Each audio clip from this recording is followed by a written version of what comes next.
A reading from 1 Kings chapter 2, verses 10 through 12, and chapter 3, verses 3 through 14. Then David slept with his ancestors and was buried in the city of David. The time that David reigned over Israel was 40 years. He reigned 7 years in Hebron and 33 years in Jerusalem. So Solomon sat on the throne of his father David, and his kingdom was firmly established.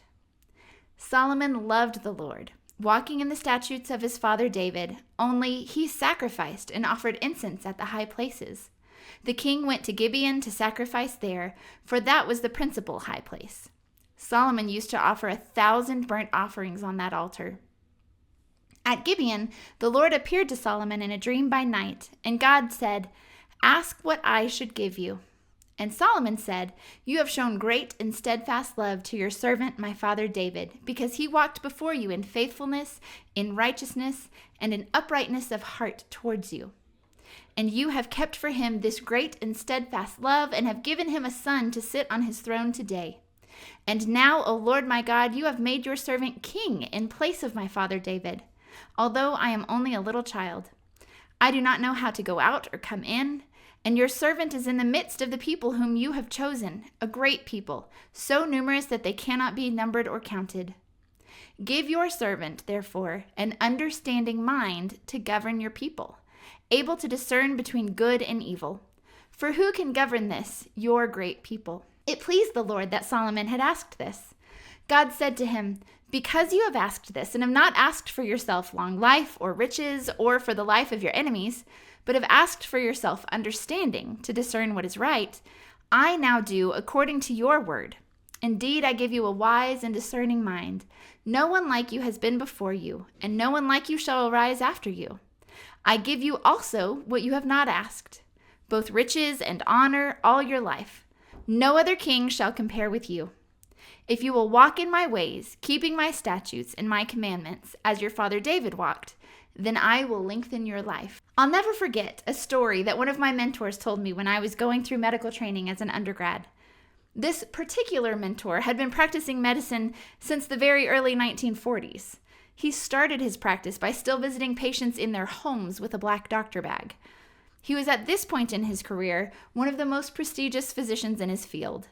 To say that he was one of the foremost experts in his field, with certainly the most knowledge and experience, could not be overstated. One day, while he and his wife were ice skating, his wife fell and hurt her ankle. The physician quickly bent down to aid his wife, and a small crowd gathered around to assist them. In the commotion, a young gentleman in his early 20s, so about the age that I was at the time of this story, pushed his way confidently through the crowd and proclaimed with all the arrogance of youth, "Stand back, don't worry, I'll take care of it. I'm a med student." Not knowing that he had inadvertently inserted himself between the actual medical expert and his wife, the doctor and his wife merely chuckled and decided to let the medical student show off his expert skills in assisting with this minor injury. And this story later became an excellent anecdote for my mentor to teach his future students about the importance of humility. The lesson learned here is to never assume that you're the expert in the room. It was Ralph Waldo Emerson who is quoted as saying, "In my walks, every man I meet is my superior in some way, and in that I learn from him." Emerson was remarking on the fact that everybody knows more about something than everybody else. There will always be more to learn, more wisdom to glean, or somebody with more experience than you. Humility and wisdom, therefore, go hand in hand.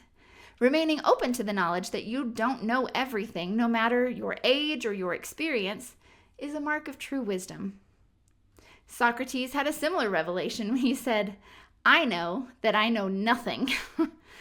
I remember feeling this way when I first started my higher education journey. I remarked to one of my study partners, "The more I learn, the more I realize that I still have to learn." Gaining wisdom is a lifelong journey, one that we should never give up on. I think that this point is really at the heart of Solomon's plea in our scripture reading today. Even though Solomon is very young when he takes over the throne from his father David, when he is offered a gift, any gift from God, he humbly chooses wisdom to lead God's people. There's a lesson to be learned here. Solomon's attitude of humility before God is truly admirable. You can see that Solomon really desires to follow God's laws and to become a good leader. He showed a great depth of character for his very young age. In spite of his youth, in spite of his inexperience, Solomon becomes the known standard for wisdom because of this particular encounter with God. He could have chosen anything for himself: power, wealth, long life, victory over his enemies, and yet Solomon asks for discernment in order to better lead God's people. Solomon chose something that would serve the greater good. He, like Socrates, recognized the "I know that I know nothing" part of himself and decided to ask God for the wisdom to overcome it.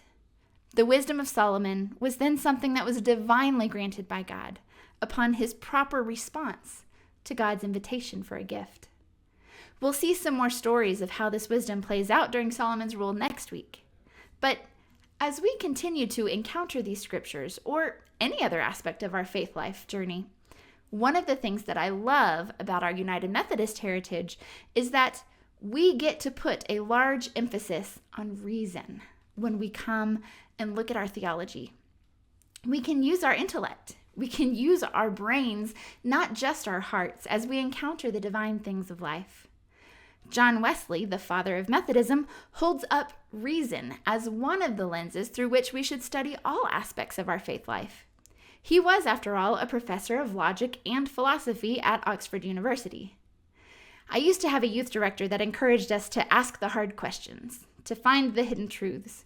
He used to tell us, "Don't check your brain at the door." We don't have to accept our faith blindly just because somebody else told us that it was the truth of the matter. We get to use our logic, our reasoning, our discernment, our intellect, and our God-given wisdom to sort out the truth of our own faith lives.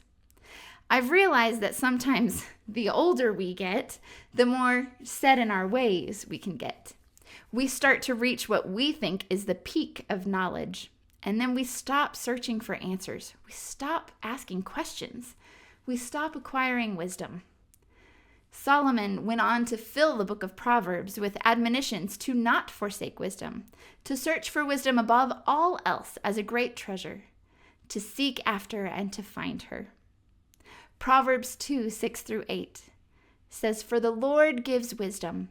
From his mouth come knowledge and understanding. He stores up sound wisdom for the upright. He is a shield to those who walk blamelessly, guarding the paths of justice and preserving the way of his faithful ones."